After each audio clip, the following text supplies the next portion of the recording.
The following is a special presentation of ABC Sports. When Michael Andretti was a boy, he lived in the shadow of his famous racing father. With Mario's careful guidance and Michael's natural talent, championships were not far away. The first IndyCar win came 10 years ago. Now he's the winningest active driver. On Portland's road course, Michael's recent drives have been tough. But Michael comes to the Rose City off 3 victories. At Nazareth, he led over half the race. In Milwaukee, he grabbed the lead with 5 miles to go. Detroit made it 2 back-to-back. Dad's happy, and Michael's going for 3 in a row today at Portland. For the first time, ABC Sports visits Portland International Raceway for the IndyCars in the Budweiser 200. They've already started their engines. They're out on the circuit right now as we start the parade laps. Hi and welcome. I'm Paul Page. Some great stories developing here. One is that in the warm-up this morning, they ran it in a downpour. And as a result, trying to jump out of the throttle to get around a slower car, Scott Pruett got a couple wheels off on the grass, got it into the barrier, damaged the back end. The Patrick Racing team was ready to go to work on that car. They've changed the rear suspension. But Danny Sullivan, what does Scott Pruett have to think about? He's starting on the front row. Well, what he's worried about is he had a very good car. Can they get it back to exactly that setup that he had before? He's starting on the front row. He wants that car that he had in practice. And did they get it back set up exactly that way? Now, the sun is shining here at the moment, but there's a chance of showers. What do you think? Well, I think he's also concerned if he's got that car, they want to make as fast to the front as they possibly can with those Firestones while it's dry, because if it rains, they don't have as good a tire as a Goodyear, and they know they'll move right to the back.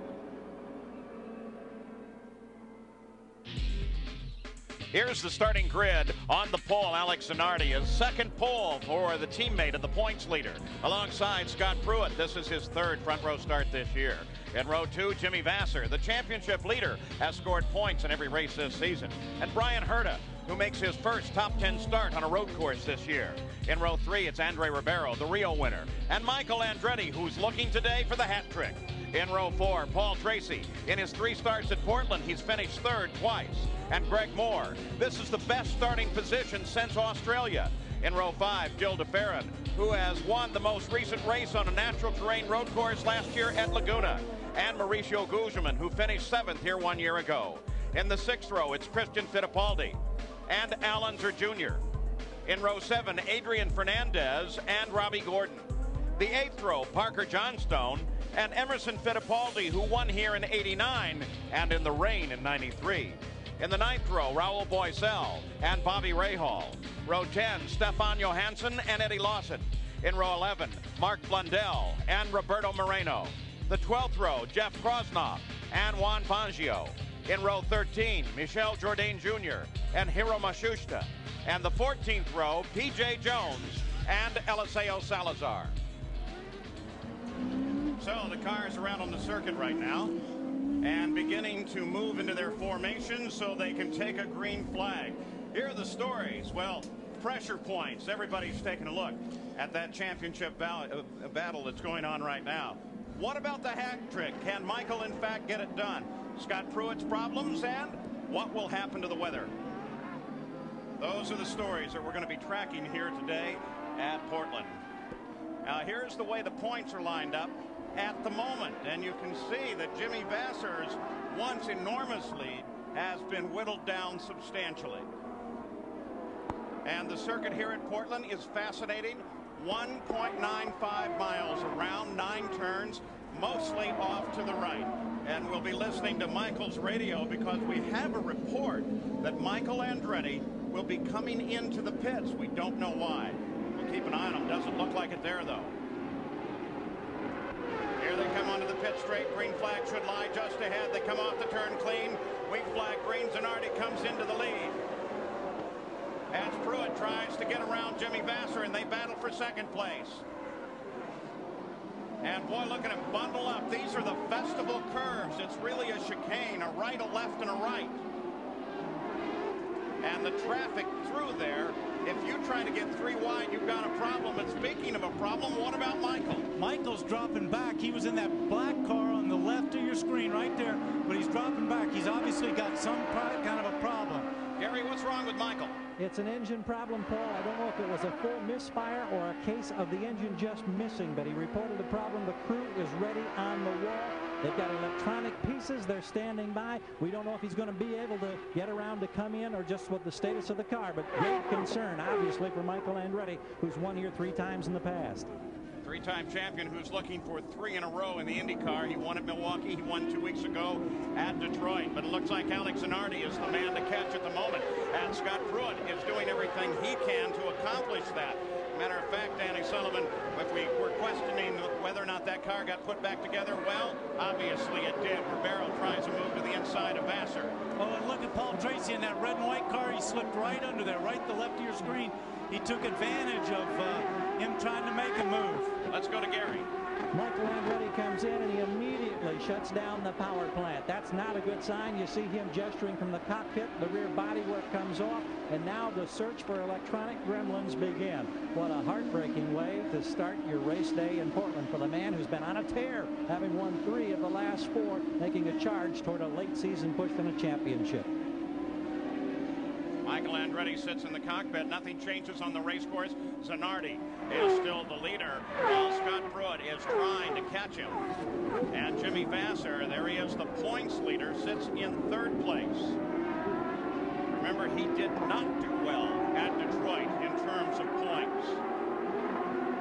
And if he wants to keep his lead in the championship, he's going to have to start performing the way he did early in the season. Look at him on the brakes as he comes in there. He can't do that. He did that on the first lap. What happens if you lock it up like that, you'll flat spot a tire, meaning you'll flatten one area in the tire. You do that, you get a vibration. The car is shaking all the time because every time it hits that flat spot in its rotation, it makes it uncomfortable. You don't want to do those too many times early on because you'll have a long way to your pit stop. What's happening right now is everybody's trying to get into a rhythm, including Jimmy, because this is a rhythm track. This is the 4th race this year that Zanardi has led. Michael Andretti back into the fight, Gary. Just went by you, Paul. He dropped almost 2 laps, a good lap and a half. We heard one radio conversation where he said he thought it might have something to do with the butterfly. Now they'll find out if they've been able to come up with a solution as they change some of the electronic components. All right, we'll try and listen in on Michael's radio as he does that. Well, what he meant by that, too, butterfly, you saw his gesture when he came in. He was pushing his hand forward, meaning something to do with the throttle. When he held it down, nothing responded, or he got too much response. Beautiful blue skies overhead. No rain on the horizon, at least at the moment, Jackaroo. Well, Paul, let me update you also on Scott Pruett. You guys questioned whether the setup was going to be right. They're very happy with the setup they've got. Now, how did he crash in practice? Talking to Jim McGee, here's exactly what transpired. Because he blew an engine in the Friday qualifying session, they ruined those tires when the track officials pushed it off into the gravel. IndyCar said, look, we'll let you scuff in another set of tires. In the downpour, they had no choice. They wanted to scuff in the tires. They went out. They got out into the wet real bad, and they were trying to overcome Hiro Matsushita, and that was all she wrote. They got into the wall, but they're very happy right now. Now that shows you good team preparation, that they knew exactly what all the measurements were on that car. They had the car back in their paddock area in just a matter of minutes after the incident. And I'll bet within 10 minutes there was no question at all that everything was going to be fine and they were going to get the car repaired. Well, and Jim McGee and all these teams out here, but Jim McGee is one of the best managers out here. They keep a record of everything that's going on. The minute that thing happened, I talked to him. He pulled off a couple of corners after we replaced the drive shaft on the right side, put it back together, and put it up on those pads that we see where everybody was, you know, measuring up the car and getting it back right. Look at Brian Herta here. He's showing some smoke at the back end of the car. Matter of fact, the officials in race control, the IndyCar officials, have been taking a look at this car. Of course, marshals around the circuit have all reported it. But Danny, it comes and it goes. Well, it does. See right there, you just could see it smoking. Just, I mean, it's just a whiff. But what they don't want to do is it be dumping oil down. Two things can happen. It can be dangerous for Brian, but it can also be dangerous for the other competitors, because if he dumps a bunch of oil down, they come driving through, they're going to slide off and have an accident. Teammate to the team owner, Bobby Rahal, a team that came here with some new components, especially front wing assembly. So they really need both those cars to stay in the fight. not only to try and win, but to try and get good test time on the new components. Ribeiro and DeFerrin. Brian also was one of those guys that got hurt at the start. He got in there and got pushed in on the inside, and a bunch of cars went around him on the outside. So he's lost some ground, and I'm sure he'd like to make that back up. This is a battle for fourth place. They have kept Brian Herta out, and he continues to be in this fight as you look down from the Honda Helicam at the winding first set of turns on this circuit here at Portland.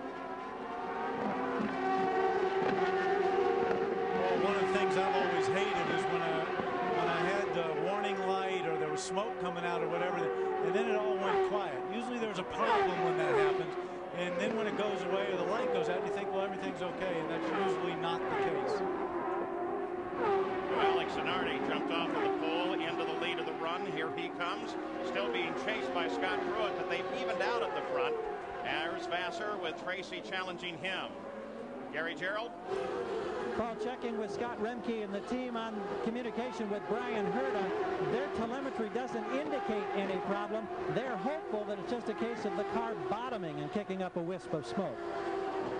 Whoa, and Tracy gets he's going fast. He's before the wall. Oh! No. But did the tire barrier help him? It's really hard to tell from this angle, but I don't see anything bent at the back, and I don't think the front got in all that hard. No, but I tell you what, that's a new kind of tire wall that they've got here, the way they wrap them and everything. That really did a great job, but just got out there a little wide on the gas, went over the curbing out there, and then once you get on that grass, don't forget we had heavy rains here this morning. That grass is still wet. The millisecond that you touch that grass, you're gone, and the car almost feels like it accelerates. And that's much the same situation that got Scott Pruett in trouble. He got two wheels off of the course. Once they're off, it's like being out there on ice. But I can tell you one thing that Paul Tracy and the Penske team's thankful of was that tire barrier was where it was, because if that had been the concrete wall, there would have been a lot more damage to that car. So for the moment, at least, until we find out the fate of Paul Tracy, that leaves Al Unser Jr. as the full representation of the Penske team. You saw the tires were spinning backwards there. You wonder what that was. He was trying to bump start it. He got it in gear, and they were trying to get it. He thought maybe he could just choke, get it going a little bit, and away he go. But unfortunately, they're going to tow him, and then he'll jump start it. Paul Tracy losing positions quickly after a good battle up at the front. Alex Zanardi jumps off the pole and takes the lead and continues on. Well, while we've been away, a couple of things have happened. You'll notice that Scott Pruett has dropped back in the field. He got a wheel up over one of the curbs here, and here it is as Vasser was pressuring him, and he just lost it. Well, I think I saw something in it. Don't forget, right prior to that, we had seen right there on the car on the left-hand side, see the oil in the middle of the track, right there, that little shiny spot. He just got in the oil, got it around a little bit wide, did a great job of catching, and I think that came from Raul Boesel's car, you see in the top of the screen with the flash. Yeah, and that is one of the other things that happened. Raul Boesel apparently had an engine problem and pulled off the course. Gary? Well, it was certainly not a case of anything bottoming for Brian Herta. The bodywork is off. The car is in the pits. Billy Camphausen, the lead official for IndyCar, came running up immediately as they started to service the car, and he said, no, this car will not be able to leave. We don't know what's happened, if they've broken a seal or something, but it's very hot back there, and the crew is investigating right now. And here's another tough break for a driver who had a great place to start this race from the second row. Jack? Gary, let's update you on Paul Tracy. He did bump start his car, got back onto pit road.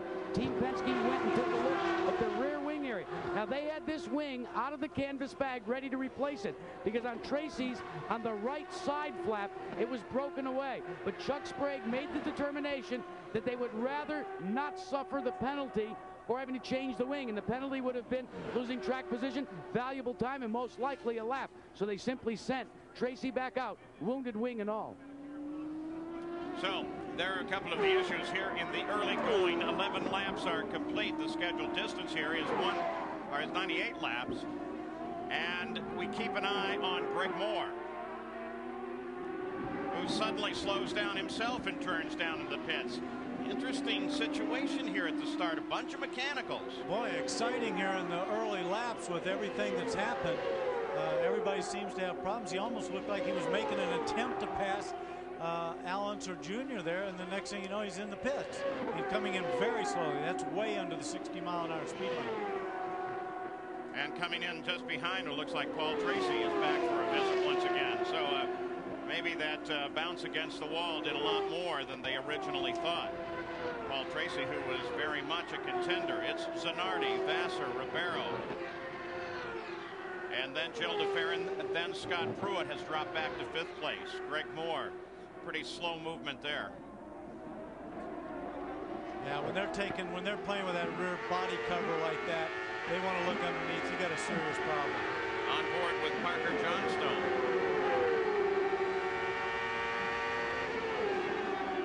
This gives you a good idea of the circuit here as they make a turn through the corners and bring them out onto the front stretch. And Danny, maybe you can take us around. Okay, well, they just came through a fairly quick corner. They're coming on the straight. That's 3rd gear. They accelerate up into top gear here, and you'll see them going down into this early chicane there. This is really tricky because it's concrete, a little bit rough. You see his head bouncing around, and now you see the paving change right there on the asphalt. Accelerate up, very quick corner here. Quick there, and this is where Jimmy Vassar, Scott Pruett got on the oil right there. Accelerate up into a slower corner here, drop it down a gear. Hard on the gas. Now this is an important corner because it's complex because it comes onto the back straightaway. Little right, little left, and another little right. And it's all flat out. It depends on what the car's doing, how smoothly you get out there. Very fast left and right complex. They do that in 5th gear, down here into 3rd or 4th, depending on how they have a gear, and accelerate up through the gear. See those dark clouds overhead? I'm sure they don't enjoy looking at those. They could very much figure into the mix. 1.95 miles around, 9 turns, most of them to the right. Emerson Fittipaldi closing up on the back of Parker Johnstone now. Well, Paul Tracy may have more trouble than we originally thought, Jackaroo. Well, Paul, the wounded wing wasn't the problem. In fact, it didn't break the rear quarter, the lower wishbone, until you went back out. Yeah, you know, I just screwed up and slid off the track and hit the tire barrier. And the wing was torn up, but then after a couple laps, it must have been the lower wishbone that was fractured, and it gave up. Disappointing for the Marlboro crew. I feel like an idiot, but you know, go on to Cleveland and see how we do there. Well, in your defense, Danny Sullivan and the team up in the booth reported there might have been some oil out in that area from Ron Woods out. Well, it's hard to say. What happened. You know, I slid off the track and nobody else did, so you know, it's disappointing for our team, but hopefully we can turn it around at Cleveland. Say what you want, guys. It's awfully tough for a driver to shoulder the blame by himself. Well, his teammate Al Unser Jr., there you see him started 12th and is now 6th, just behind Scott Pruett. Robbie Gordon started 14th and is now 8th, but Al Unser Jr. is definitely challenging on Scott Pruett's car. We had indicated the problems, and you saw them with Greg Moore. Here's Gary Gerald. Yeah, disappointment seems to be an early theme in this race for any number of drivers. The rookie Greg Moore has been sitting here for some time now, and they're methodically working their way through the right side pod, changing all the electronic components that they can. They don't know a specific reason, but the engine just died. They've about completed that task. They'll soon find out if anything will get them back here to soldier through some laps for the rest of the afternoon, Paul. Well, we're watching Al Unser Jr. and Scott Pruett. You know, Paul, one of the things I'm thinking about Scott Pruett, when he slid, he went across that curve. Those are raised a little bit. I wonder if he upset the balance in that car a little bit, because he was still in front of Andre Ribeiro. He lost 1 spot to Jimmy Vassar, but he's dropped back quite substantially since that time. I wonder if he's knocked the balance out a little bit on that car. You hearing me? And of course, when we saw him get up and over that curve, that's exactly what I was mentioning. Lost it in the oil, then jumped across it, and who knows what that does to the undertray of the car or the handling. So Al Unser Jr. works at the back of Pruett, battle for 5th place at the top. Nothing changes. Zanardi is the leader. His teammate Jimmy Vassar, the points leader, has moved into 2nd place. Let's go to Gary Gerald. Brian Herta, we were hoping that this would be a day with better fortune would shine on you. This has been a tough season. Were they able to pinpoint the problem? It has been a tough season, Gary, and you know we were looking around, but we couldn't tell exactly where the oil was coming out of the engine, and you know there's no point putting a car out on the track that's going to put oil down, because it's just going to make it dangerous for everyone else out there. So best thing is take the shell car back to the truck and see if we can figure out what happened. We'll see you in Cleveland. You will. Brian Herta. Alonso Jr. continues to work on Scott Pruett as they've just flashed across the line. 17 laps complete here in Portland. You know what I'm wondering, if we're having a bunch of little electrical problems. In fact, I was asking Richard Buck, who is the crew chief for Alonso Jr. right there, this morning, when you run in that heavy a downpour as they did, what do you do about electrical connections? Do you try and get them apart and cleaned out? He said most of them are military and therefore are fairly not affected at all, in fact, by the wet, but there are a couple that are not, so you try and get them as clear as you can. Let's go to Jack Arute. Well, Paul, as you watch this spirited contest between Al Unser Jr. trying to overtake Scott Pruett, you were absolutely right, Danny Sullivan. Pruett's car has gone way, way loose. They seem to think, as you do, that it was by going over the barrier. Right now, Scott says, I don't know if I can hold on to this thing. They've said back out of it a little bit. We'll make the changes. We want to go to the fuel window. Should be about lap 31. Got plenty of horsepower down the straightaway, though, guys. It's turned out to be a fairly even battle here. Ford Cosworth versus Mercedes-Benz as 17 laps complete in the Budweiser 200, and Zanardi has led right from the green. We're back at the Budweiser 200, Portland International Raceway, and this fight continues between Pruett and Unser Jr. for fifth. Gary Gerald? Greg Moore and the car have come back under the canopy here at the transporter. What proved to be the problem? Some kind of electronics failure. I'm not sure exactly what it was. It seems like the same kind of thing that happened to us in Rio, but it's too bad for the whole Players Forsyth team. You know, we were running not too bad. Our plan was just to run around the middle of the race until the middle of the race, and you know, make sure that the car was there at the end, because this race seems to take the best of them and took us today. Thanks, Greg. Thanks. Yeah, he's got a lot of go-karting on this track. In fact, he said maybe over 20,000 miles of go-karting here. That is his fourth DNF of the year, and that's after a perfect season in the Indy Lights last year, taking him to the championship. Well, you see here the second car in this, the red and white one, of course, is Al Jr. still trying to find a way past Scott Pruett. This is a tough track with a fast car to pass. What I think he's doing right now is he's trying to force Scott to make a mistake, because he appears Scott seems to have the measure of him, or at least be equal or a little bit better on the straightaway. The ideal spot is, of course, at the end of the straightaway to try to outbrake him. But I think right now Al's just trying to force him into a mistake. Beautiful view as they make that curve down the backstretch here. See, and Al's not close enough there to really get underneath him. Plus, that's a slight touch of the brakes in fifth gear. Now, where he wants it is right here.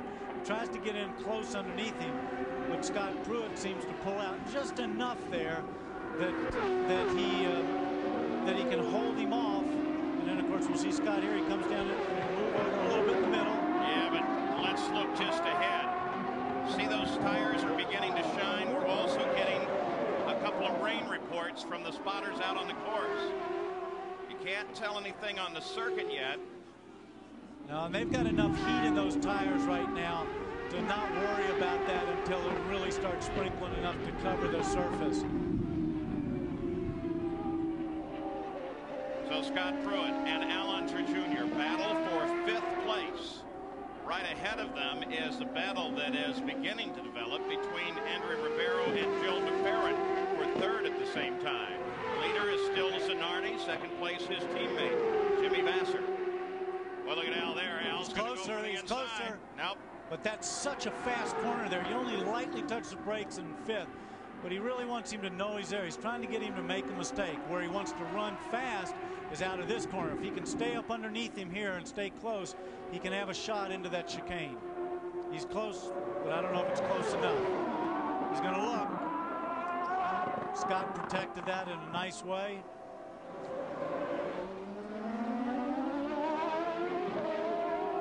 Boy, look at this. Is Gugelman, Robbie Gordon, the whole gang coming through here. Christian Fittipaldi, Emerson Fittipaldi. This is about 7th through 12th that you're watching.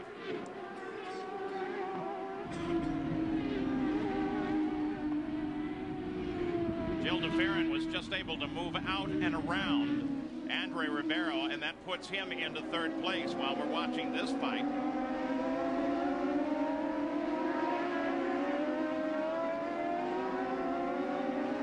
In this battle is 7th place. See, there's some raindrops on this lens, but not nearly enough to make a difference. But you got a glimpse there of what might. A lot of rubber on the outside as Christian Fittipaldi comes sliding past. You see a few drops right there on that in-car camera, but that's not enough to affect you right now. The only thing that'll bother right now is the guys that are running on Firestone tires because they don't feel as confident with their new tire as the Goodyear runners. As he starts his lap, just right here with Christian Fittipaldi. As Parker Johnstone comes around Kugelman, so Fittipaldi now being accompanied by Parker Johnstone. They're both moving up. They moved up into 8th and 9th place respectively.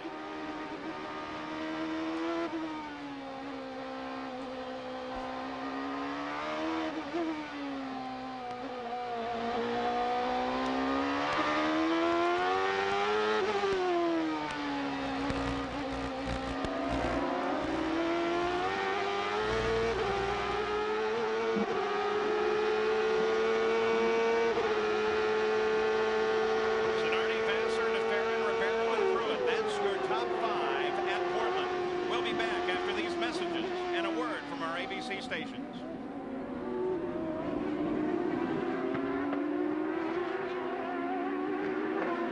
Well, it's Alex Zanardi that leads the fight here, followed by his teammate Jimmy Vasser. Gil DeFerrin runs in 3rd place and is beginning to work very hard on the back end of Vasser's car. You saw a very quick glimpse of Mark Blundell as he moves around Stefan Johansson. They are running back in the field. There is the leader of the race. That's Alex Zanardi.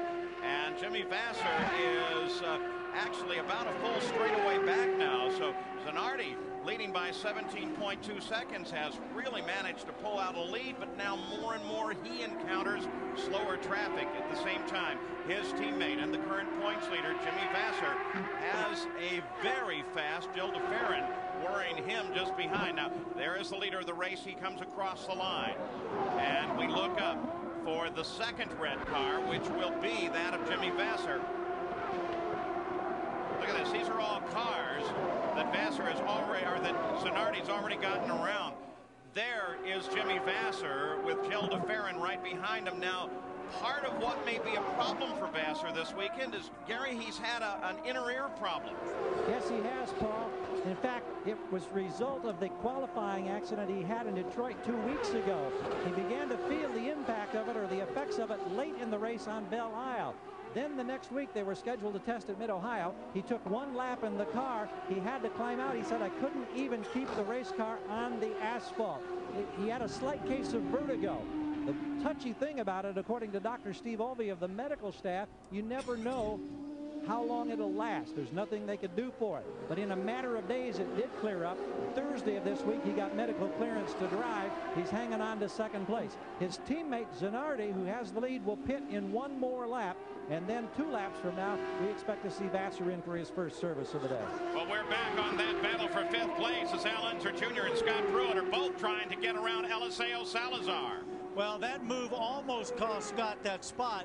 And, of course, traffic always does, but that was unbelievable. And luckily, he then blocked Al Jr., so he kind of gave that advantage back to Scott Pruitt. Report from the circuit now is that the rain is really coming down in turn 3. They're on the front stretch as Al Unser Jr. in 6th place continues to work on Scott Pruitt. Boy, this has been a terrific fight the last couple of laps here. Well, they're 2 very good drivers there. What about the rain just ahead, though? Well, they're in turn 3 right now. I don't see it really being wet. I think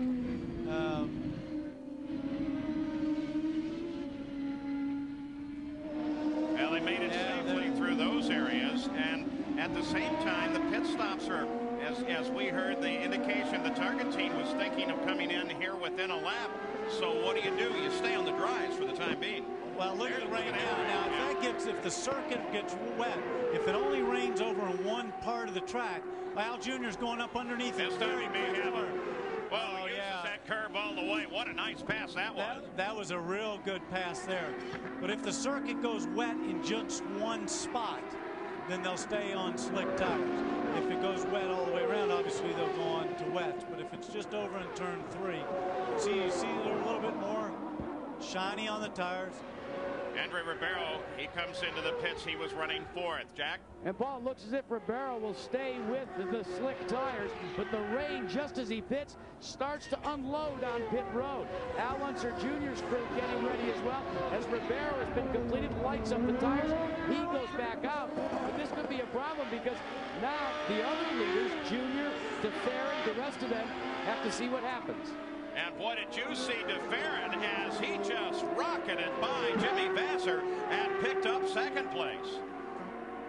Yeah, I think that Jimmy probably had a little trouble getting power down, and DeFerrin got that. Let's go to Gary. Leader is in. He won't be the leader much longer. He had a 17-second advantage. They put the slicks on. They made a 15.2-second stop. They being the team servicing Alex Zanardi. And an interesting decision. A fascinating decision with the rain pouring on the main straightaway. Well, it's really raining almost everywhere now. Jill DeFerrin comes in, Jack. And the team was confused for a minute. First they went to rains. They set the rains up. Then they went to slicks. They, too, are going to stay with the slick tires. A quick stop as Al Unser Jr. went by because he'll complete his stop, as will Robbie Gordon and also Scott Pruett. And now, folks, it is really beginning to rain. Al Unser Jr.'s crew, Emerson Fittipaldi pulls in front of him. They are going to rain tires. Al Unser Jr. will choose the rain tires. This is the first exchange. This is typical Penske. Let's gamble, and he's going to do it. Zanardi having trouble getting up to speed. Cold tires. Neat pull by the Penske team. Well, I think you've got to go there, but I think what everybody's doing is they're looking. DeFerrin in trouble. He'll get back on there, but it is very slippery. I think what they're doing is they're looking off into the distance. They're seeing that blue sky up there, and they're gambling, the guys that are on slicks, that this is just a cloud burst that's going to dampen the track, and they don't want to have to make a second stop. What's happening with Al Jr. is he's figuring, hey, I'm going to see how many spaces I can get back up with those wet tires, take advantage of it, hopefully get a big lead, and then make another stop. So with those pit stops, 2 cars have not come in yet. That's Parker Johnstone and Christian Fittipaldi. So on the circuit, the official scoring there, Scott Pruett is off the track now. So what decision do you make? There is some blue sky overhead. Danny referred to that. But if you don't know the weather patterns here exactly, and of course there are quite a few mountains in the area, Mount Hood and Mount St. Helens, of course, lie just off to the north of the track here, that can also affect that weather. Look at Zanardi as he's trying to get around here and finally get it back up to speed, but everyone has really come off the race pace. Christian makes a move in there. I think what we're going to have to do is just see whether the guys that went on wets get the advantage or the guys on the slicks, and you'll have to let this play out a little bit, see if it gets wetter or if the track actually starts to dry, because as we saw early, it will dry very quickly once these cars are running around if there's no more raindrops coming down. Well, you know, we have the Honda Helicam up over the top of the circuit as we watch a continuing struggle for Alex Zanardi here, and they're saying that this is really a brief shower only. And Christian Fittipaldi, though, has taken advantage of the opportunities that have been availed him and really been charging up through the field. So Alex Zanardi and the rest have to figure out what tires they want to stay on with 33 laps complete here in the Budweiser 200.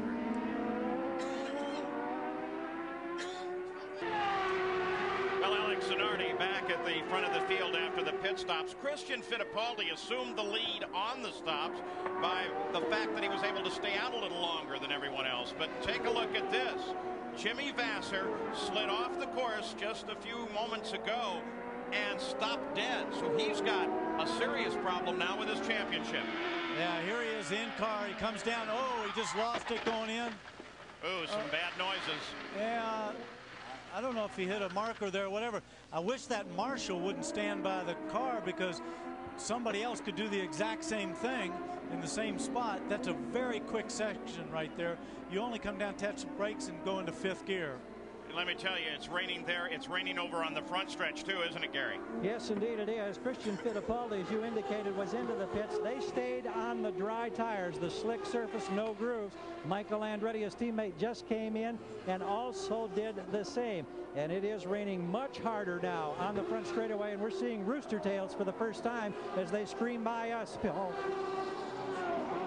Well, there's Christian Fittipaldi, who, as we'd indicated for a while, picked up the lead, only fell to 6th place behind Emerson, his uncle. So the lineup now is Zanardi, Unser Jr., Robbie Gordon is up to 3rd, Jill DeFerrin is 4th.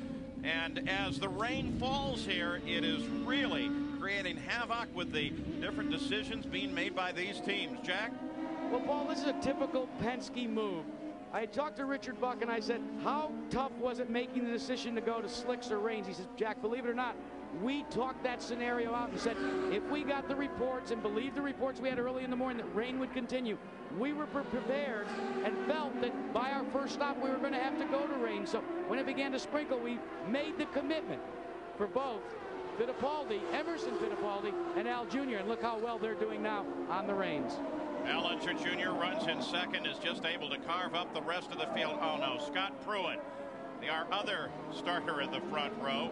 Zanardi is the pole sitter. He leads it, but Pruitt has had just a horrible weekend here. He was on the pole until almost the end of the qualifying session yesterday, and then this morning's warm-up. He had a problem that qualifying, blew an engine, so he wasn't able to finish the session. Saw his pole taken away by Zanardi, and then he got into the wall this morning, and now he sits by the edge of the course. Gary? A front wing has been replaced for Jimmy Vasser after he got a tow to get restarted. It's just pulled in here. They're fastening down the remaining bolts on the nose. They do a very quick job on this, but there was damage to that other wing. Now, coming off the jacks, and Vasser will head back out. Well, as we watch the leader, Alex Zanardi, those slick tires are apparently going to cost him dearly. Al Unser Jr. in 2nd made up 6 seconds on the last lap and started the lap only 8 seconds behind, but the sun just came out on the front stretch. Well, there you see Al Jr. in the red and white car on the left of your screen, just coming in behind Zanardi. But the interesting thing is Vasser had the off. He still stayed on slick tires, so they still are assuming that it's going to drive pretty fast. You can see it already starting to drive on the concrete, and concrete, of course, drives faster than the asphalt, and you see how the tires weren't as slick anymore, so maybe their gamble's going to play off. We're going to have to see it play out. Al Unser Jr. moves in a battle for the lead. 2 different styles of tire. Unser Jr. on Rains. The slicks are on Zanardi's car. That's P.J. Jones in the Dan Gurney Eagle just behind them. Not part of the fight, but he's been able to keep up with it. And Al Unser Jr., as they get over to a section that appears to be relatively dry, couldn't for a part there keep pace with Zanardi, but can he here? Remember, this is where he made the pass on Vasser earlier, and it is wetter in this area. But nope. Boy, he's all over him, though. He is all over him. He's looking for a spot. And see right here, he's going to just come up underneath him. See Zanardi's car dark there. He was trying to get some traction, put a little throttle down. Those slick tires just jump out.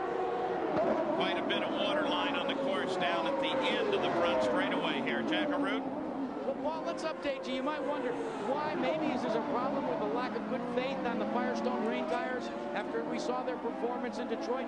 You mentioned Firestone brought a brand new tire here, but they don't have a lot of testing. They had some additional testing at Detroit, the input from the rain there. But according to most of the Firestone teams I've spoken to, they said, no, it's not a question of that. We feel much like Danny Sullivan said, if we can keep the heat in the slicks, this is just a passing rain shower, and we'll be to the better once the track dries off. Well, Al Unser Jr. now has a drying circuit under him as he sits on those rain tires, and Zanardi, while having fallen behind, is now kind of waiting station on Al Unser Jr. as they work through traffic. It would seem to me that logic for Zanardi would be to just let the course dry out a little bit and then go on the attack. Well, he's not losing that much touch to him, but we saw him dive into the chicane that time. He locked up trying to get back under Al Jr. Of course, I think that's because it's a drier spot. There he is. He's still right behind him. he's not losing touch with him. So, as I said, I think we'll have to see this scenario play out and see what happens with the track. And now Zanardi makes his move in a section that has dried, and he gets past Little Al. Great racing there. I'll tell you what, his teammate lies just ahead of him. Jimmy Vasser is now 2 cars ahead. That's Lawson that they move around now. And again, here is where the rain tire is hurting Al Unser Jr. It's dry down in this section. So Zanardi comes back to the lead and takes advantage of his dry tires on the dry half of the circuit. How is this terrific? Back and forth, and it's got to be driving the tacticians in the pits absolutely crazy to try to figure out what tire you should be on, Jack Pruett. Well, we're watching as Scott Pruett's team goes and takes on slicks once again. But there you can see the way he lights those tires up. We're going to check into this and try and find out why he had to come back in. So Scott Pruett comes in out on slicks. Apparently everybody now thinks that the track is going to dry. I don't know what they're using. That Al Unser Jr. trying to cool him, isn't he? That's right. He dove down there where it was wet. You saw the spray come up. He's trying to cool the tires down. He wants to keep them cool. They get too hot. Wets go off. He'll lose grip. I was about to say, I'm not really sure why they are making the judgment. Al Unser Jr. is obviously trying to stay on these wet tires, and there are still a lot of dark clouds hanging around the track. But for the moment, at least, it's Alex Zanardi back at the head of the field.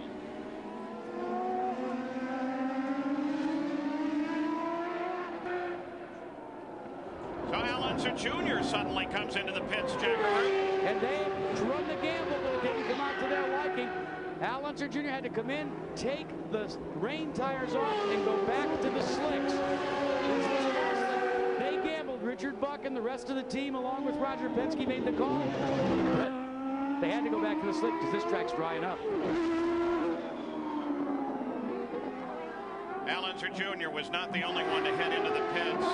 P.J. Jones was in, Emerson Fittipaldi was in, Robbie Gordon was in, all going over to the dry tires as we look at Jill DeFerrin, who currently runs second behind Zanardi. And by my count, I don't think there's anyone else left on dry tires, on wet tires, and certainly none of the front runners. They have all come back to slick racing tires, and it is dry for the moment in most parts of the course, though not necessarily offline. Now, they've got a pretty dry track here. You don't want to run wide. You can see there's kind of a line through there. This is we're on board with Bobby Rahal, who, by the way, started 18th and is now up to 4th place. So he just kept steady through all that stuff and didn't go off, didn't slide off, and he's gained a lot of spots. The old professor is a great tactician. In fact, that's what he studies as a hobby. He enjoys studying the tactics, especially in the Vietnam War. And look at that sky now. I don't see any black clouds there. Whoa! Car way off. That's P.J. Jones. Although it's hard to tell. Yeah, he's deep in the tire barrier. But you certainly, well, you can see kind of the number, the 98 on the car, and his head moving around, which gives you to believe everything's fine. In fact, you almost take it for granted that when they get into the barrier like that, they're still going to be fine. Here it was, Emerson Fittipaldi. See, he just got off that line. See, the line was, whoa, see how he accelerates in that grass? But what happens is the line, he just went a little wide, and it's just damp there, and he got on there and got the car sideways. That's all she wrote. So P.J. Jones ends his day up in the tire barrier. There is Christian Fittipaldi, who is now challenging for second place. Jill DeFerrin just ahead of him.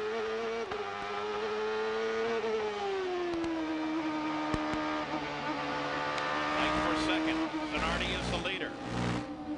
Michael Andretti still trying to move up. He is now 13th. Remember, he had a problem earlier, the teammate of this car, Christian Fittipaldi. And the officials of the race have taken a good look at the position that P.J. Jones's car is in, and they're going to use a crane to get him out of there, so they won't need to go to a full course yellow. We continue to have a green racetrack. Well, they're going to use a crane to get the car out, not PJ. Now, PJ, not exactly like you said. Yeah. He's a pretty stout guy, but he's not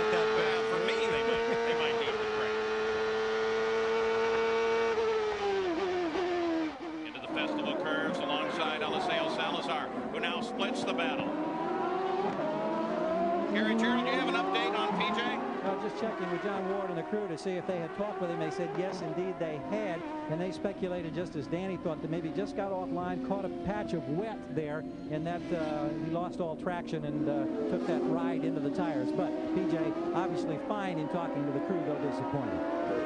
You know, one of the things, Paul, that I'm the most impressed with, they got these new tire walls here that they kind of interlace the tires and wrap them different. And I'm telling you, those things really seem to work, because that car doesn't seem badly damaged. He didn't hit it, and that was a fast accident right there, and it seems okay. Jimmy Vasser, as you saw him drop to the inside of Mashusta and continue on. Jimmy Vasser still trying to stay in a points position, but he's not anywhere near that now. He runs 21st on the circuit. His teammate Alex Zanardi is the leader. DeFerrin in second. Christian Fittipaldi is third, followed by Rahal and then Andre Ribeiro. 47 laps are complete. Vasser totally out of a point scoring position. He got in similar trouble 2 weeks ago on Belle Isle in Detroit. Finally was able to move up to 12th and pick up a single point for that. But this is going to have a definite impact on his march to the championship. Alex Zanardi leads Jill DeFerrin, then Christian. We'll be back after these messages and a word from our ABC station. Next Sunday on ABC Sports, it's two great auto racing events. First at 3 Eastern, 2 Central and Pacific.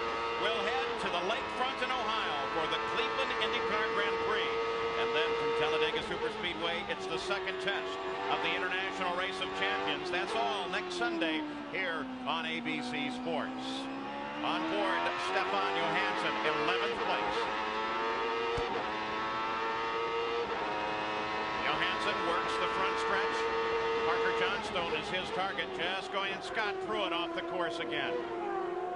Boy, he's having a tough weekend, and one that looks so good, so promising. And you saw that fight for the lead come by, Zanardi and then DeFerrin.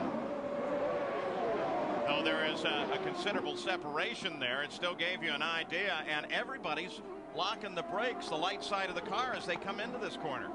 Well, it's a little bit rough down there. They've got pretty stiff chassis to make them work around here. The springs are pretty tough, and they're trying to pass in that area. Everybody's trying to go in deep. It's pretty hard not to lock one up. On board third place, Christian Fittipaldi. That bright yellow car, 2 cars up. That's what his target is. That's second place DeFerrin. And there's Jeff Krosnoff, who was just ahead of Christian Fittipaldi.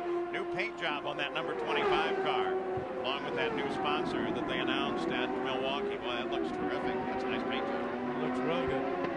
Now we'll go on board Christian Fittipaldi as he chases down Jill DeFerrin.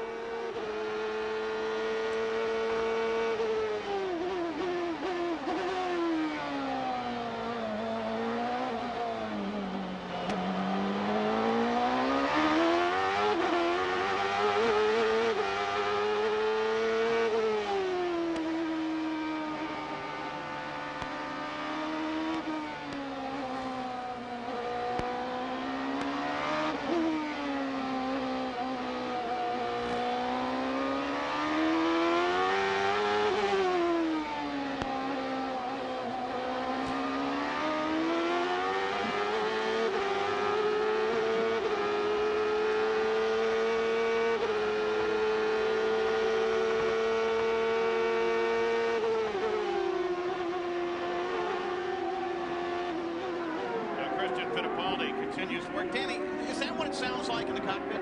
Well, it doesn't sound that quiet. And the other thing that I noticed in there, it doesn't sound like those engines are revving very high, when in fact he's turning probably almost 14,000 RPM. That's quite a muffled sound there. It's a lot noisier than that. Some guys like to put bigger earplugs in so they don't hear it as much, but I like to hear the revving of the engine. And how much do you actually use that as opposed to the instruments? Do you get accustomed where you know a certain noise level is a certain rev? Well, you're pretty accurate there, but really what happens is when you've been driving this around all weekend, you've got a pretty good idea where the shift point is. Now, if you're racing somebody really close and you're trying to get the maximum RPM and shift exactly right, then you'll look down at your instrument so you get it exactly accurate. Don't forget, they also have yellow lights and red lights on the steering wheels and on the dash to show you position is, so you even don't have to look down at your dashboard. Scott Pruett's hard. His day is just, he can't do anything right, it seems. Every time they try to get going, something else is wrong, and they pull the car to the pit. This time it looks pretty serious as the rear cowling comes off the car. I'm not sure what happened to him the way he was stopped down there, and he came in pretty slow, but obviously the safety crew got him going again. But when anytime you're taking the cowling off or unbuckling him, you got a major problem. Now they're bad looking at the part of the car that he crushed this morning, and they had to make all the replacement to. So Alex Zanardi still the leader. Gilles de Ferran is about 17 seconds back. So either Zanardi is very comfortable where he is and is a little bit off of 100% and just cruising, or de Ferran may in fact now be closing on him. Christian Fittipaldi is chasing de Ferran pretty hard, and that may be giving some impetus to de Ferran to try to close as fast as he can now. There is the leader of the race. That's Zanardi. We look up into the corner and wait for de Ferran, and it'll probably be a little bit of a wait. There he comes with Christian Fittipaldi right behind him. Interesting, there is Michael Andretti, Fittipaldi's teammate, just ahead of him. I wonder if team order has become in effect at this point. Well, Michael's pretty professional. He knows that he lost a lap or two early on in the race. He knows he's down, and he'll be warned by his pit that those guys are racing for a position. Now, if anything, he might hold up Gilles de Ferran a little bit and let Christian close in on him. But he's not going to want to hold up traffic too much. Michael, the black car, is down one lap, runs 12th. Again, great pictures give you a good idea of the relationship from the Honda Helicam. And it looks like it could fly a little bit higher, which is an indication that maybe the rain is going to stay away. Certainly, the sun is now shining on every section of the race course. Well, and of course, right there, Gilles de Ferran is in that bright yellow car, trying to. And Christian is in the bright red one, but they're not exactly closed that much up on Michael. I mean, he's not exactly right under his gearbox trying to find a way by. Last year, Michael was actually turning some of the faster laps in the race. Yeah, and I believe Michael's actually up to pretty far up to, I think he's 12th, which puts him actually in the points. So de Ferran gets past. Now we'll see if Christian can get past him while we're watching that. Michael moved right over right there. He just moved right over when he pulled left there to let Christian go. All right, let's go to Jack Arute. Well, it all started on Friday afternoon in qualifying for Scott Pruett when he blew an engine, and then it's been downhill ever since then. What finally put you out of the race, Scott? Well, we had a little incident this morning. I got off track and put it in the guardrail. The guys did a great job getting it back together, but something's just wrong. I mean, from the start of the race, I was really fighting something on the left rear corner of the car, and it just kept up. I just kept having a lot of problems getting off the track, and finally just decided, hey, something's really big going on. So take a look at it, come back to Cleveland. Well, he'll be at Cleveland, but he will be a factor. You can count on that. Well, one of our stories of the day, of course, was Pruett's problems, which only succeeded in getting worse and worse and finally took him out of the run. Another at the pressure points, and with Jimmy Vasser having his problems early on and sitting in 20th position, the battle for the championship is most certainly going to heat up here. And Michael Andretti, unless he can unlap himself, is not going to perform the hat trick that he had hoped for here with 3 in a row. 57 of the 98 laps are complete. Alex Zanardi is the leader. De Ferran and Fittipaldi are beginning what should be a terrific battle for second place.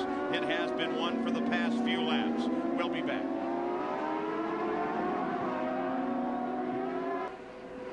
As we officially start summer here in Portland, they do it with the Rose Festival. Nice big historic parade, lots of floats, the Grand Floral Parade they call it, and dragon boat racing. And this race here, the Budweiser 200, is part of that ongoing festival that kicks off the summer season.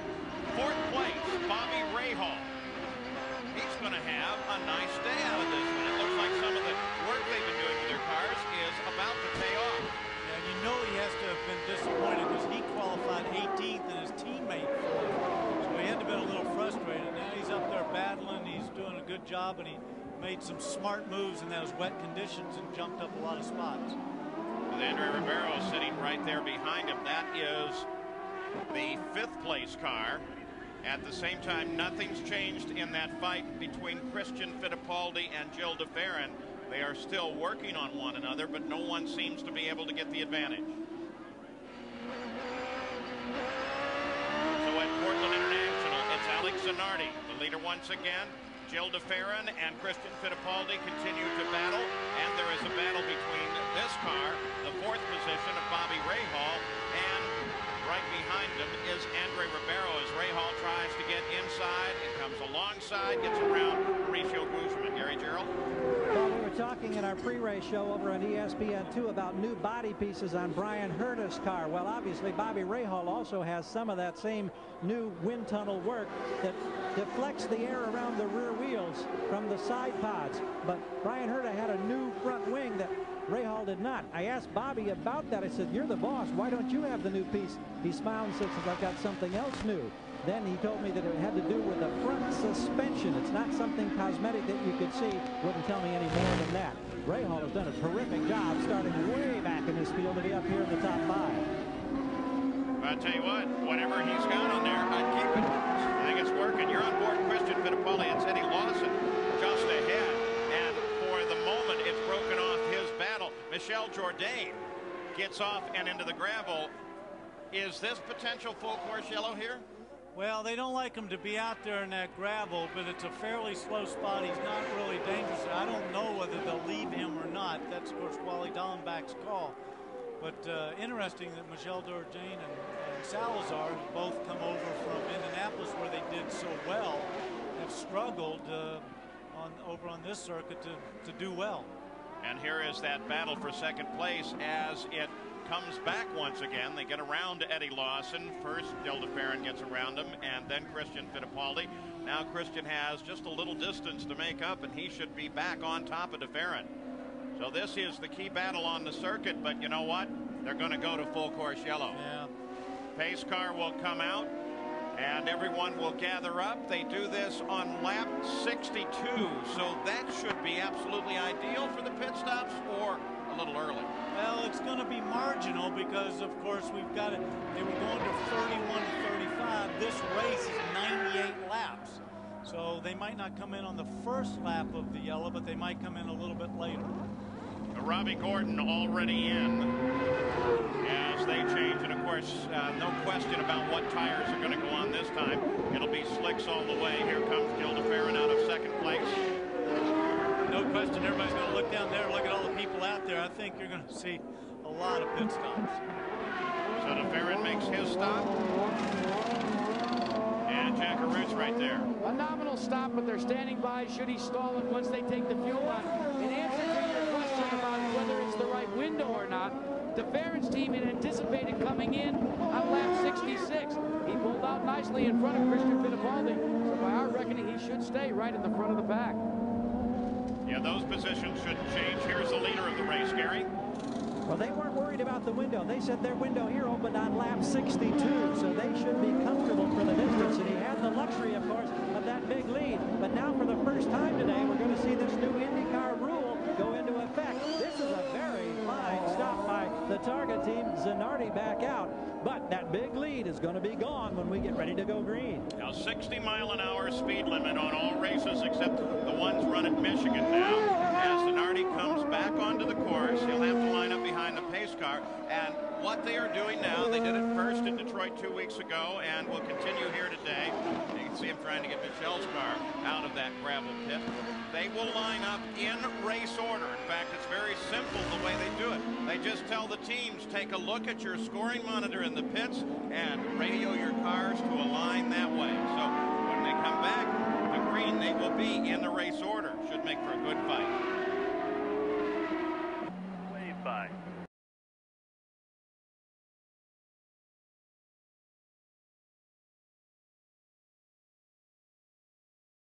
Michael Andretti has not had a last couple of laps that have been good. Let me try to indicate what happened.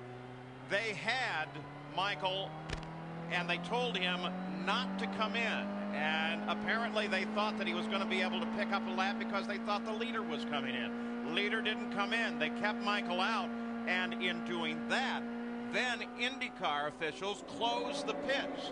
And so Michael is stuck out there now, and he has not been happy in his conversation with the team pit side. So they really didn't help Michael's cause at all there. No, and of course when he does do it, he'll have to drop to the back of the pack, and that'll make it much more difficult for him to gain any more of those spots from 12th when he was running. Now remember, they will come back in race order.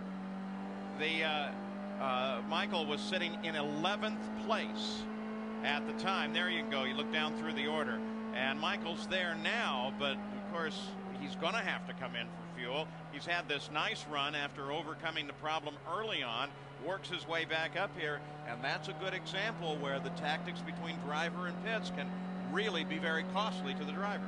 Yes, and Michael was actually going down the pit lane, and they said, stay out, and he dove back around the barrier and got back into position. Now we'll continue to listen to Michael's radio, and the officials are now reporting green this time by, so Michael's going to have to come into the pits under a green flag. You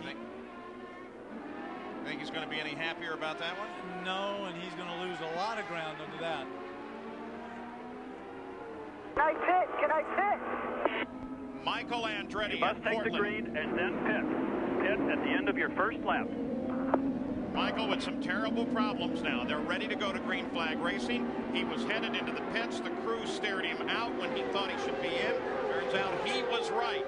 And now he's going to have to make a stop from 11th place under the green. They're lined up in race order. Christian Fittipaldi moves to the inside, looks for room as Bobby Rahal comes sweeping in behind Christian.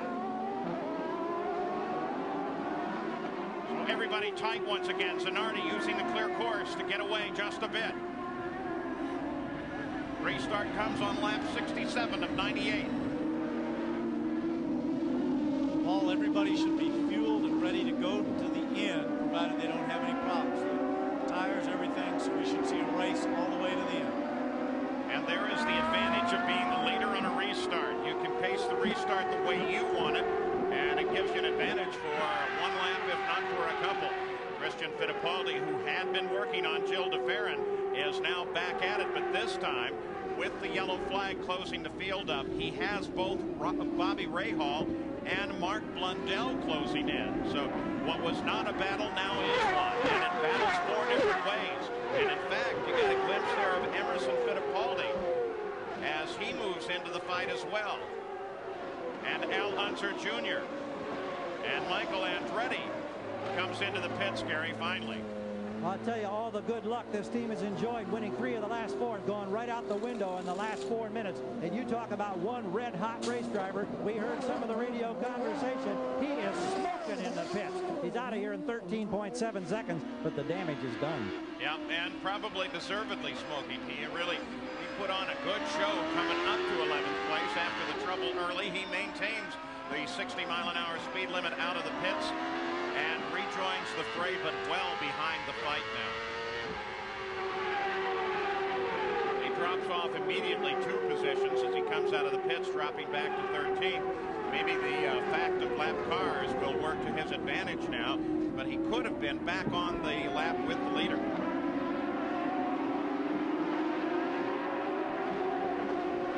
There's Zanardi.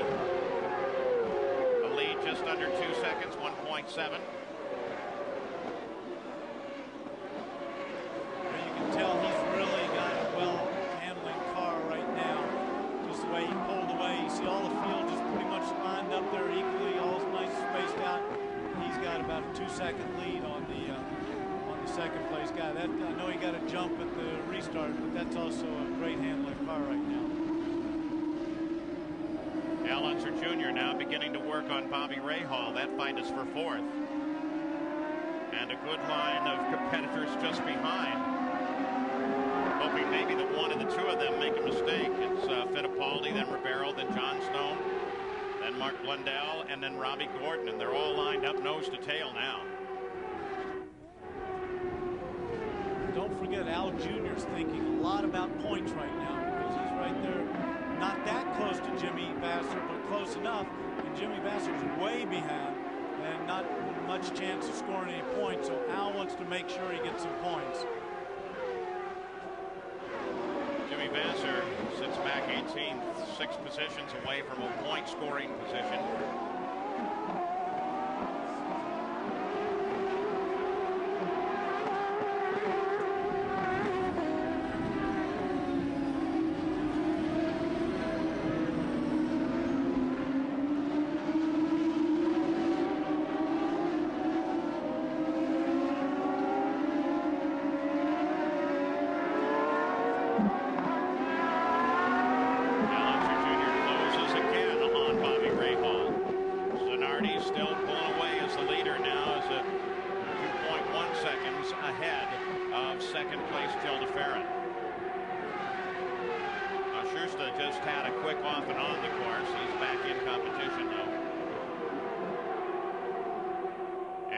The interval from the leader back to Gil DeFerrin, and then Christian Fittipaldi, Bobby Rahal, Al Unser Jr., and Emerson Fittipaldi.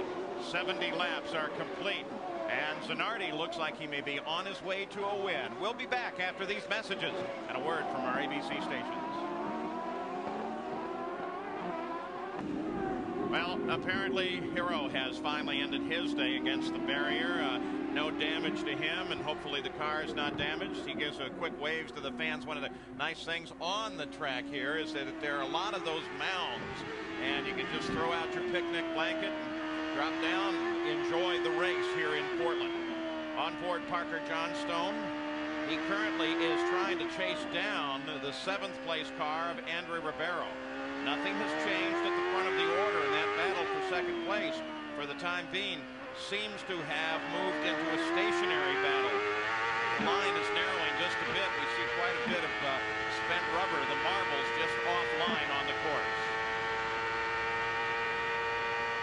So at Portland, it is Alex Zanardi that is the leader. He has dominated this race. Gil DeFerrin was chasing him for a while, and Christian Fittipaldi was chasing DeFerrin. But as they flash across the start-finish line, for the moment, it is not a fight.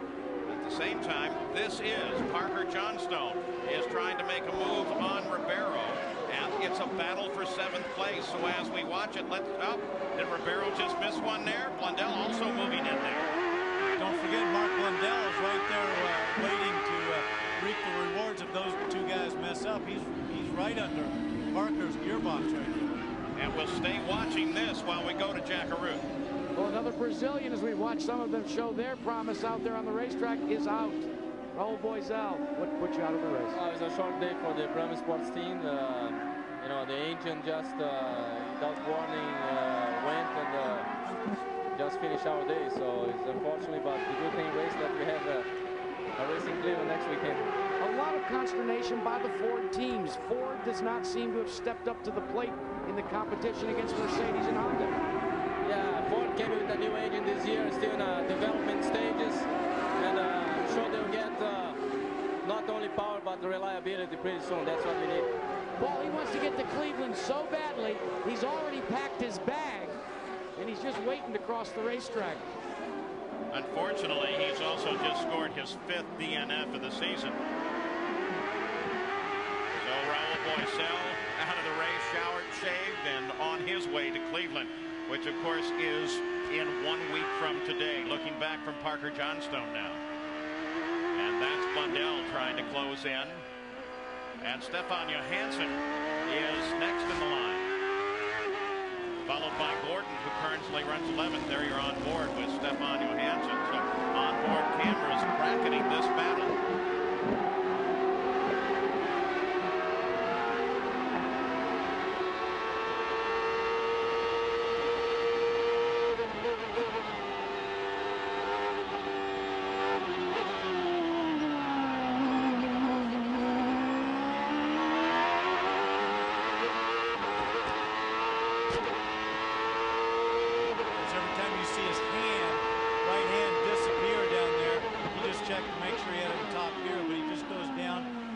What they call a sequential gearbox, which means like a motorcycle.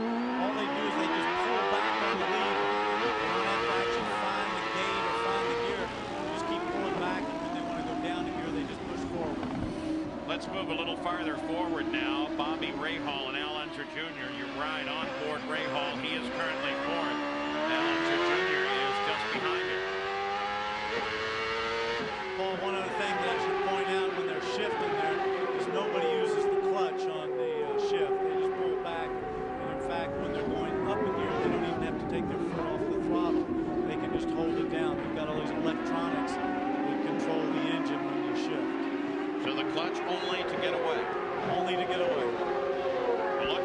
battle tightens up. There's second place DeFerrin, third place Fittipaldi. Blundell pulls out of the fight. No, that's Emerson Fittipaldi in the left of your screen, going very slowly. He pulled out of the back. He's got something wrong. He just pulled off there and checked in his mirror to make sure he could pull all the way across his days. Well, that's too bad. Emerson was having a good run. And all of a sudden, for a second there, I thought it was Mark Blundell that pulled out of this battle. That's why I thought it. I saw the move of the car coming over. And Blundell comes in. Why would he come in? He must have had some kind of a tire problem or whatever for them to stop with only about 20 laps to go. So Emerson Fittipaldi pulls by the wayside.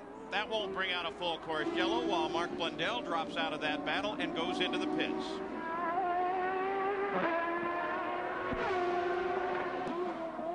Later in the race here in the Budweiser 200 is Alex Zanardi. EDS timing shows that we are 6.1 seconds back to that bright yellow car of Jill DeFerrin, then Christian Fittipaldi, then Bobby Rahal, and then Al Unser Jr. We saw Emerson Fittipaldi pull over to the right side on the main straight, come to a stop at the pit exit. The question, Jack, is why? Well, you saw how quickly he pulled off to a stop and how he was out of the throttle because of the problem, Paul, a faulty gearbox. He's out for the day. And he gets a quick interview with Brazilian television and a corner worker that is trying to say, hey, don't step out onto that racetrack. I think Emerson knows exactly where he's going. Al Unser Jr. makes a move on Bobby Rahal, picks up fourth place. So Al Unser Jr., who's just been stalking, just lurking behind Rahal, suddenly makes the move and comes around, picks up fourth. Christian Fittipaldi is his next target.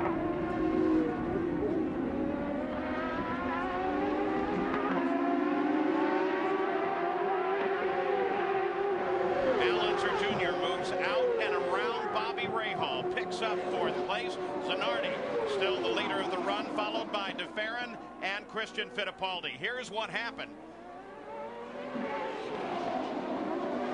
Bobby looked like he went in braked high, got out on the marbles, and little Al just dove up underneath him. That's a spot there where he just tried to go in a little too deep and got out wide.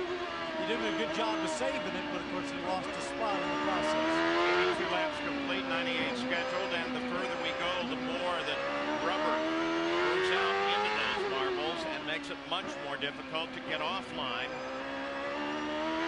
and to protect your position. So Bobby Rahal drops back to fifth, Gary. Talking with Tim Cindric with the crew here just to see if there were any difficulties in the car, maybe a little bit of an understeer. They're trying to pace themselves to finish. They want a top 5 finish. He said it just kind of slipped away from Bobby for a moment. No major problems. I think they're satisfied that they've been able to get up to the top 5 from so far back in the pack, but maybe a little frustrated they couldn't be even more competitive in the late laps. Still 4 cars all lined up right together in a battle for second place. DeFerrin, Fittipaldi, Unser Jr., and Rahal. Jack Emerson Fittipaldi finally comes down a little closer into the pit area. What was his problem? Well, I'll tell you what, Brazilian TV can go out on the racetrack, but I'll wait for Emo to get to me. We've documented the gearbox problem, but it just seems to be problem after problem for your team this year. How frustrating is it for you, Emo? Well, Jack, I was very pleased with the performance today. When it was rain, I moved up to 4th place, and then I was catching Junior now. I could stay with the leaders, and then the gearbox had a problem. It's a shame, but the car is running much stronger now. I hope to do well next race. When you have bad luck, the litany that you've had this year, how tough is it for the driver to stay focused? Well, I think we are focused now. I mean, that was one of the best performances this year. I mean, I did the second quickest lap of the race, and I'm happy and looking for a good race in Cleveland. Off to Cleveland. And there's his nephew, Christian Fittipaldi, running third, chasing DeFerrin. Now, you know one thing I love about Emerson, I've raced against him, he's always got a good, positive attitude. He has things going on. It hasn't been a great season for him. And, you know, he's still standing there smiling. You know, this guy's done it all. I mean, he's a 2-time world champion, 2-time IndyCar champion, 2-time Indianapolis 500 champion, won all over the world. Just one of the great race drivers of all time. Yeah, and may become a grandfather this weekend. Yeah, that's right.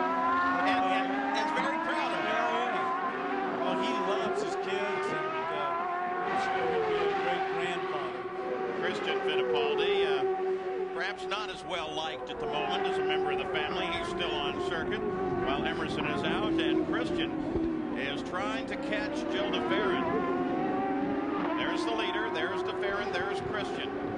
There's Al Unser Jr. Bobby Rahal has fallen back a bit. Well, if what Bobby's guy says is true, too, and he's just trying to, finish. He's got about 13 laps to go. He's going to be sitting there. He's trying to pace himself. He knows he can't get by a little Al or catch him. He just doesn't want to lose the spot to Parker Johnstone. So 85 laps are complete in the run here in the Budweiser 200. It looks like it just may be Alex Zanardi's day for his very first win in IndyCar. Still, there's some time to go. More racing for you. Bobby Rahal gets in trouble, just comes right off the course. You know what? That's in the same spot where he lost the position to Al Jr. He just got passed there by Parker Johnstone. He must be having a problem and get out on those marbles. I don't know what it is, but that's the second time he's lost a spot in that position. Well, next Sunday, 1 week from today, we'll have more racing for you here on ABC Sports. First of all, it will be the Cleveland IndyCar Grand Prix at the Burke Lakefront Airport in Cleveland, Ohio. And then from Talladega Superspeedway, it's the second test of the International Race of Champions. That's all next Sunday, right here on ABC Sports. So Bobby Rahal, a quick off and on, and as we look at it again, maybe we can figure out what happened, Danny. Well, he's in that same spot where he was leading little Al. He comes back. He's in the track there. He goes in. He brakes. The car just comes back out a little bit under braking. He was trying to get in too deep. Locked up those rear tires. Smart move. Kept it under control. Went on the grass. Got it back on. But unfortunately, he dropped down another spot. You hop off the brakes just as you're coming off the grass. That's what it looked like. Just as you're going on to it, so it doesn't lock him up and spin the car around on the grass.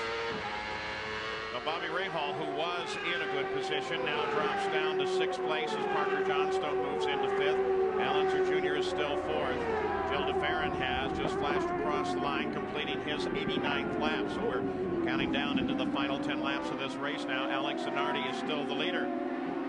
And if he continues his lead to the finish, then he will join Al Unser Jr. as another driver who scored his very first win here at Portland. And of course, if Bobby continues, those cars that you saw, that's him right there, all those cars that were lined up behind him, those are all for spots. So they're trying to close down on him. So Bobby at this point has to feel a little vulnerable. He's twice had the same problem. In the same spot. So he's got to turn the wick up a little bit here and drive harder for these last 10 laps. Coming back up to the front of the field, Alex Zanardi is still the leader by 8 seconds. There is Zanardi's bright red target car. And you look 8 seconds back, that bright yellow car, that's the Pennzoil car of Jill DeFerrin, followed by Christian Fittipaldi, and then Al Unser Jr. Gary? Alex Zanardi, of course, Paul, is visiting Portland for the very first time. He's a man who makes his home in Monte Carlo, which has to be considered one of the glamour spots of the world. But he has absolutely fallen in love with this part of the Pacific Northwest this week. He said he loves the beaches he had a chance to visit, the forests, the mountains that are snow-capped. He said, I'd like to live here. He wins this race. He may move in next week. Well, he can certainly afford to. Al Unser Jr. working on Christian Fittipaldi. You got a glimpse of Roberto Moreno's car off the course. He's abandoned that car, and so he is out of the run. When we come back, can Alex hold on to the chip?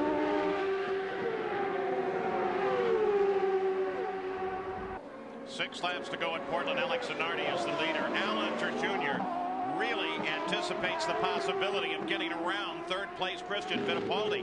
He has been all over him the last couple of laps, and you can see too that they together, Christian Fittipaldi and Al Unser Jr., are closing down on DeFerrin. Don't know if Al's really thinks he can get by. He's running a little wide there, but what he's trying to do is stay all over Christian and force him into a mistake, like he did earlier with Bobby Rahal. I think he just wants to, keep there, let him know he's there, that Christian's got to keep going. See if he can make something happen toward the end of the race. Well, at least once he was able to pull up and tuck the nose almost underneath the rear wing of Christian Fittipaldi. He's dropped back now. Look at that interval. It registers in at 10.1 seconds on the EDS scoring computer. the interval first to second. And Christian is definitely closing on DeFerrin.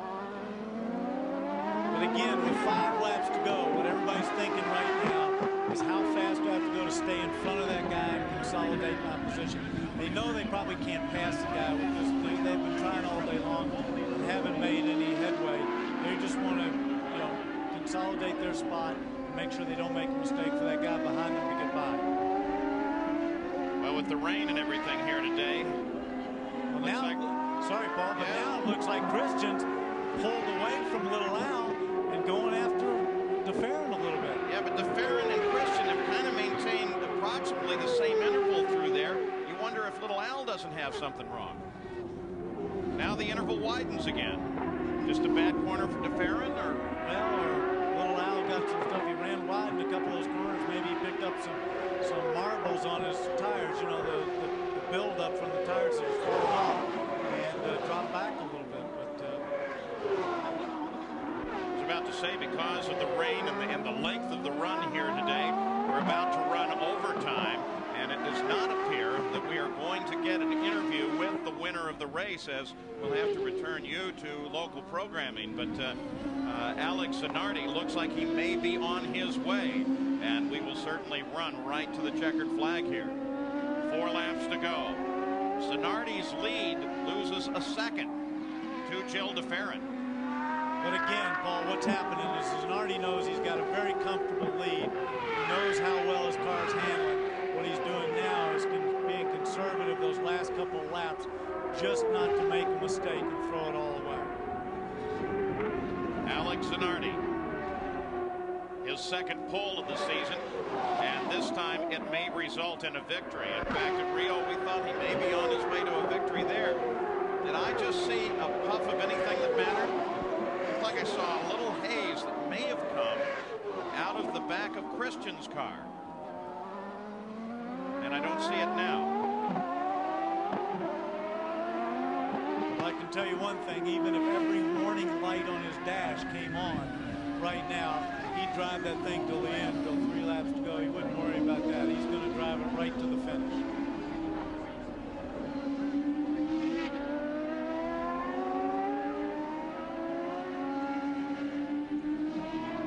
Christian Fittipaldi closes once again on Jill DeFerrin. What I saw must have just been mirage, because it looks like he is fully under power now without any problem whatsoever. Reaches out, pulls a tearaway off the helmet. Christian Fittipaldi still chasing DeFerrin. And Zanardi is still losing his lead position just a bit. Lost 2/10 on that last lap. Hey, there's Joe Montana, part of the Chip Ganassi team. And you know what? Every time he shows up at a race, the team wins. I think I'd make sure he got here at every race. Well, if I yeah, but does that explain something from football? I mean, it really wasn't a team effort. It was just Joe. You show up, you win. I'm sure everybody wishes it was that easy. But Zanardi's dropping a couple of tenths there, but he's just driving very conservative. He's got 2 laps to go. He knows those guys can't close it down. Even if they did, they'd still have to find a way to pass. Now the sun begins to shine on Zanardi. He'll see the white flag indicating 1 lap to go next time by, Gary Gerald. You mentioned Joe Montana. It's funny, back in that brief rain shower we had when so many teams were trying to decide, should you go to the rain tires, stay on the slicks? Joe Montana was the only unflustered, unruffled guy down here. He was walking around, wasn't looking for cover, didn't need an umbrella. You could almost see him saying, hey, what's a little sprinkle to a guy who used to play for the big bucks in the rain? He's got another winner here going today, no question. So as Alex Zanardi starts his final lap, we'll continue to track those battles behind the lead of the race. And Zanardi, looking for his very first win in the IndyCars, comes out of Formula One. Has a faltering start in the first race of the season, sits on the pole at Rio, and finally looks for a win. There's second place. And third place, Christian Fittipaldi, with Al Unser Jr. well back now. None of the top 4 in contest. Parker Johnstone sits in 5th position, followed by Rahal, then Ribeiro, then Mark Blundell, then Stefan Johansson, and Robbie Gordon. But here's the man of the hour, as he makes the final turn around the carousel here and on to the main stretch. And Alex Zanardi, as he looks ahead, takes it way over to the right, and then comes over to take the checkered flag, as Alex Zanardi has taken the win here. And they all come over and off the edge of the course as they finish. There's the standings. We gave them to you on the final lap. They remain the same. Zanardi, Farah, and Fittipaldi. Looking down through unofficial results here, and if he hot-foots it around, maybe we will have a chance to talk with Alex Zanardi, but he becomes the second first-time winner. Both of them at the time were driving for Ganassi. Zanardi today and Al Unser Jr. earlier. Going back to last year, he is the fifth first-time winner in the last 14 races. Let's take a look at the points now. Well, the teammate to this car, Jimmy Vasser, still remains in the points lead. But boy, it has closed down substantially, and Jimmy Vasser is losing ground quickly. Michael Andretti with a good run, not what he had hoped for, but still, he remains in the fight here today. Well, he's got to feel just ecstatic, right? I mean, what a feeling right now. And I think that I've got to pick Alex Zanardi as Sully's star. He did a great job. Pole position, was fast all weekend, had never been here, and drove absolutely faultless race. So Alex Zanardi is going to roll to a stop, and hopefully he will come to a stop quick enough that we can get word with him. Jack Arute is right there as Alex Zanardi comes flying around the corner and into the winner's circle. He knows exactly where it is. Jack Arute. He certainly does. Shuts the engine off. He's going to try and get out of it. We're going to try and get a quick word. Get things disconnected here. Alex, congratulations. Well, it feels great. I'm so happy for the Target team, for everybody, Chip Ganassi, Morris now, and all the guys that did an amazing job this weekend, and it feels great. It certainly was an amazing run. He started on the pole. He ran so well. And today, he's victorious here in Portland. A road course, a Formula One veteran. And on behalf of Paul Page and the rest of the crew here, Danny Sullivan, Gary Gerald, I'm Jack Arute saying so long from Portland.